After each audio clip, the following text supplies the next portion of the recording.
Hello, welcome to Season 3 of the Dented Shields Blood Bowl League. This is a quick preview, so you can see what to expect.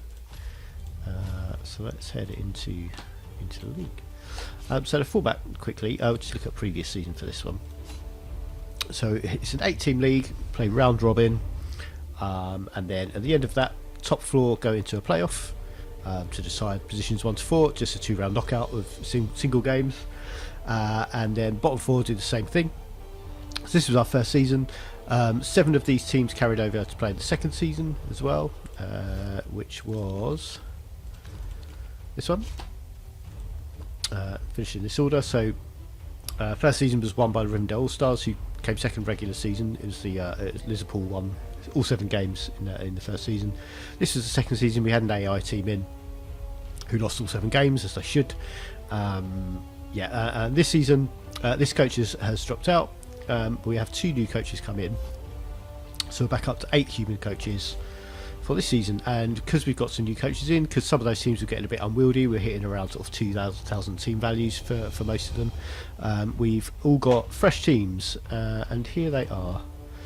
And only one returning team, which is the Lizardman team. Everyone else is new to this league in terms of what teams people are playing.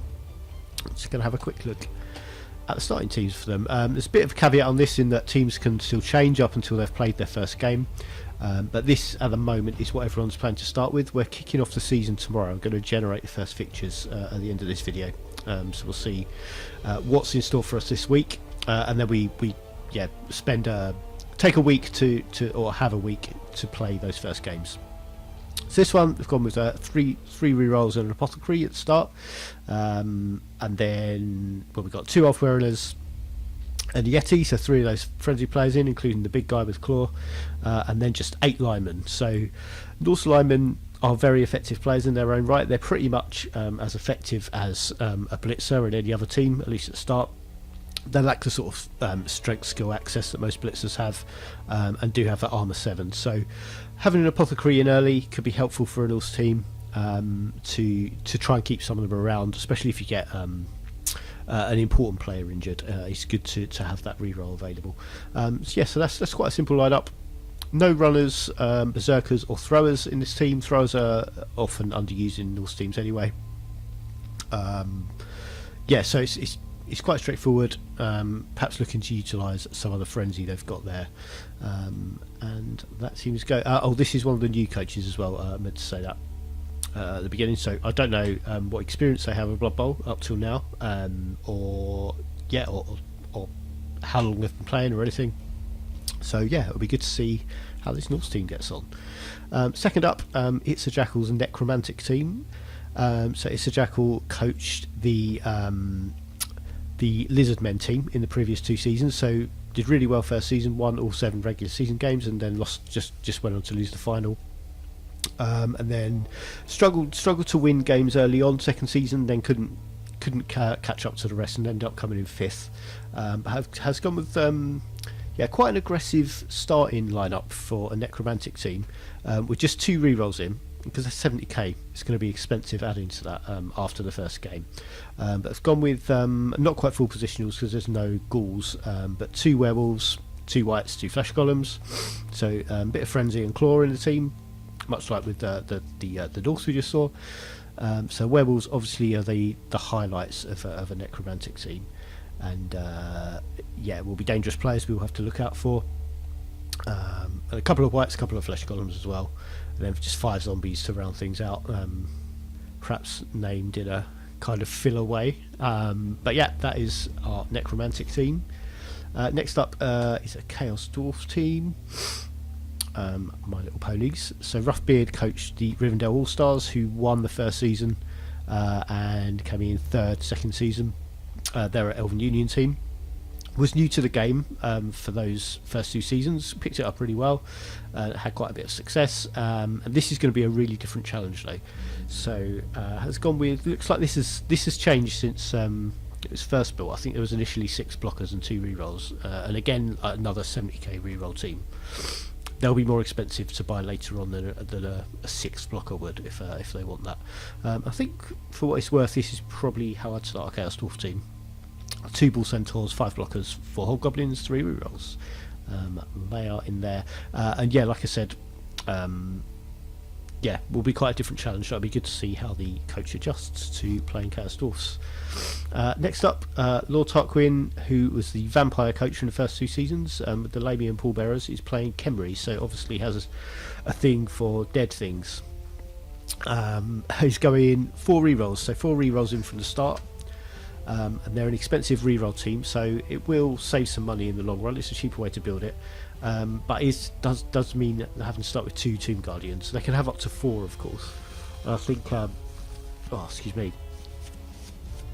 4 Tomb Guardians in this team, that'll be tough to face. So I think people are going to be interested in getting this team early in the draw, while there are only still 2 Tomb Guardians. But added to that, 2 Blitzers, 2 Throwers. Key players on a Khemri team. Throwers are really the only chance you've got, because everyone's got agility 2 at best. 4+ pickups with sure hands are about all the ball handling you can do. So throwers are really key, and blitzers with blocking right from the beginning, always really key as well. And then just five skeletons to round things out. But yeah, 4 rerolls. So there are other options, like a skeleton plus a reroll is just a bit more than a Tomb Guardian. So another option there would be drop a skeleton for a Tomb Guardian, and just start with 3 rerolls. But it's gone with 4, which is, it does save money in the long run if you're going to want to go up that high. Now with their low agility, you may well need those extra rerolls. This Underworld team is mine, so I coached the Chaos team in the league for the first 2 seasons. Had a bit of a short list of about 5 teams who I was going to take into this. I'd originally intended to play High Elves, but looked at some other options, and it came down in the end to High Elves or Underworld. Had a couple of practice games last week with each team, lost both of them. Had a lot of players taken off the pitch in both of them, but I found that really frustrating with the High Elf team. Where things were going wrong that I felt shouldn't be, and in the end I enjoyed the game with the Underworld much more, and I thought going into this season I'd take the team that I thought I'd have most fun with, which initially I thought would be High Elves, but I feel like I can laugh off things going wrong with this team, and also I'm looking forward to getting some cool mutations on goblins. So yeah, that is what I'm going to be looking to do. I've started with 4 rerolls as well. I'm still slightly in 2 minds about whether to drop one and take the second thrower, but I'm pretty sure this is how I want to start. For that same reason, 70,000, as soon as you play a game they become 140,000, and I think I want 4, so I think this is going to be all the rerolls I want on this team. But as well as the thrower, 2 Skaven Linemen, who on this team are relatively good players and important because it's some extra strength 3 you've got on the pitch. 2 Skaven Blitzers, who I think are going to be the key players on this team and are probably going to do most of the important stuff that I need to do, along with maybe the thrower. 1 Troll, Barry the Troll in here, and 6 Goblins. So 6 Underworld Goblins. Goblins are okay, but if you can put a mutation on them, they can become really, really useful players in really specific situations, depending on what mutation you give them. But yeah, they can be very useful. Combinations like Stunty and Big Hand can get you out of a lot of problems. So I'll be looking to build someone like that to go in and grab the ball out of tight spots and stuff like that. Yeah, so that is my Underworld team. I have started with 12 players. Because Stunty and Armour value 7 means you're going to lose players, so I want a bit of a bench from the start. So I think this is going to be a fun team to play. Next up, so this is the other new coach to the league, who again I don't know much about their experience or how long they've been playing or how good they are, anything like that. But yeah, it's a second Norse team, so both the new coaches are bringing Norse to the league, starting with a team of 13, which is a deep bench for a starting team. But again, all that armour 7 means there's a decent chance they'll be losing players. And this is similarly, they've really gone to town on linemen here with how many is that? 9 linemen. And Norse linemen, like I said before, impressive players in their own right, can get loads of work done. Just having block, this much block in a team is going to make things easier, and maybe means that rerolls, because I've only taken 2, rerolls are not necessarily that as necessary.